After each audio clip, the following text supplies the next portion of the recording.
Good morning, students. Myself Hemant Khichar from Sardar Patel Public Schools. I am your science teacher.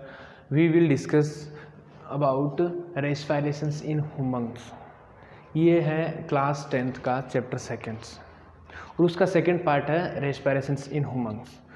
तो हम देखो इसमें what is रेस्पिरेशंस क्या होता है, how many types of respirations, respiratory muscles and physiology of respirations, हम इनके बारे में इस वीडियो में डिस्कस करेंगे। तो first of all we started from the definitions of रेस्पिरेशंस।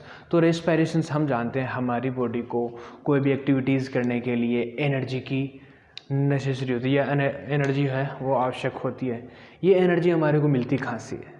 ये एनर्जी हमारे को जब हम जो भी खाना लेते हैं उस फूड का ऑक्सीडेशन होता है, मतलब उसके अंदर ऑक्सीजन घोली जाती है या ऑक्सीडेशन होती है, जिससे हमारे को बॉडी के अंदर देखो ये लिखा हुआ है oxidation of food in sales.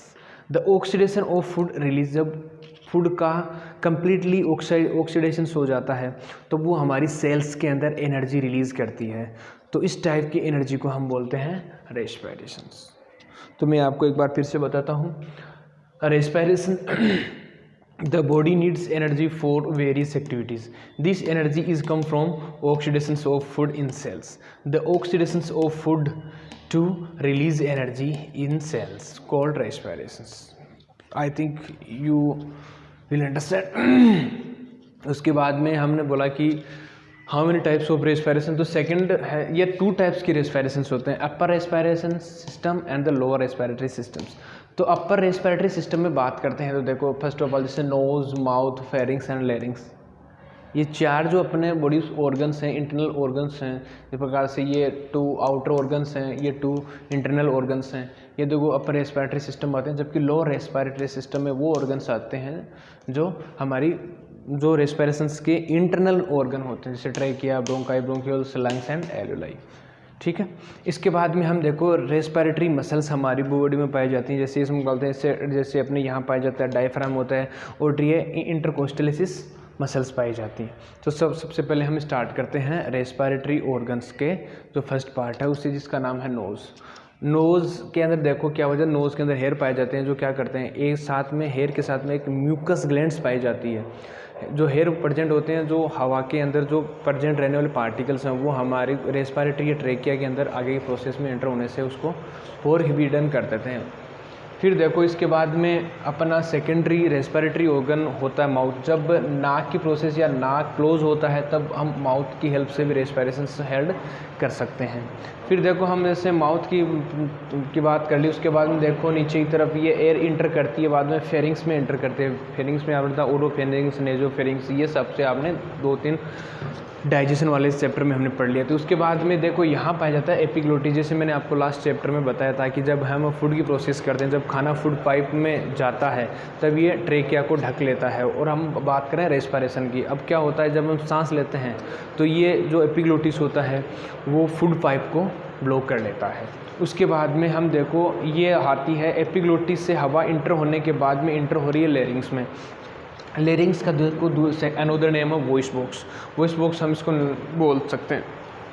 Larynx होता है, इसमें 9 कार्टिलेज स्ट्रक्चर्स पाई जाती है एकदम से। उसके बाद में देखो जो लेरिंग्स होता है उसके चारों ओर दोनों साइड्स वोकल कॉर्ड्स पाए जाते हैं। वोकल कॉर्ड्स में जब वाइब्रेशंस होता है तब हमारे मुंह से आवाज़ निकलती है। अगर जिसके भी चलो एक्सेप्शन, अगर किसी के भी अगर वोकल कॉर्ड्स प्रेजेंट नहीं है तो उस व्यक्ति को कभी आवाज़ नहीं आती है। उसके बाद में देखो लेरिंग्स में हवा इंटर करने के बाद में ये ट्रेकिया जो है ये सीसेप्स के अंदर देखो ये कोडक्ट होती हैं, जिसके अंदर देखो इनसे होती हुई हवा एयर इंटर होने के बाद में यहाँ आ जाती है। यहाँ आने के बाद में देखो ये 2 ब्रोंकाई में डिवाइड हो जाती है। ये 2 टाइप्स की ब्रोंकाई हैं।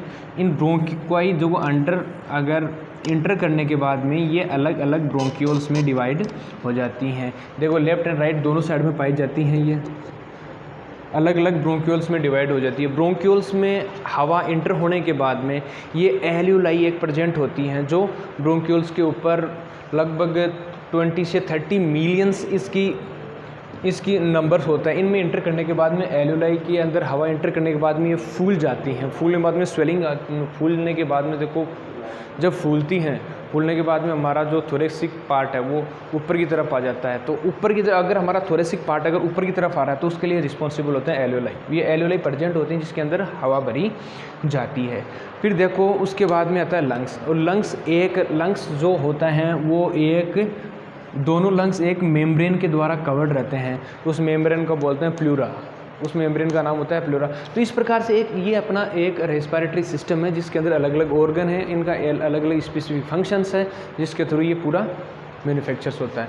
फिर हम बात कर रहे थे रेस्पिरेटरी मसल्स, जिसमें रेस्पिरेटरी मसल्स मैंने आपको बताया था जैसे डायफ्राम एंड द इंटरकोस्टल्स, 2 टाइप की मसल्स होती हैं। डायफ्राम जो मसल्स होती है जब ये कॉन्ट्रैक्शंस होती है, जब ये सिकुड़ जाती है, सिकुड़ने पर क्या होता है, जो हवा होती है, ऑक्सीजन्स होती है, वो हमारी बॉडी के अंदर इंटर कर जाती है। और जब यही डायफ्राम अगर ये रिलैक्सेशन फॉर्म में होता है तब हवा अपनी बॉडी से बाहर की तरफ निकल जाती है। तो हवा inter and extractions and interactions में दोनों देखो सेम फेज को रूल में लेती है। इसके अलावा जो लंग्स होते हैं, लंग्स के अंदर ब्लड कैपिलरीज भी प्रेजेंट रहती हैं जिसके अंदर ऑक्सीजन घुली भी होती हैं। फिर बच्चों मैंने अपनी तरफ से मैंने सारी चीज़ें रेस्पिरेशंस में इन्वॉल्व कर दी हैं। अगर किसी भी प्रकार की प्रॉब्लम आती है तो मेरे दिए गए व्हाट्सअप नंबर 9001453197 पर आप मेरे से कॉन्टेक्ट कर सकते हैं। Thank you.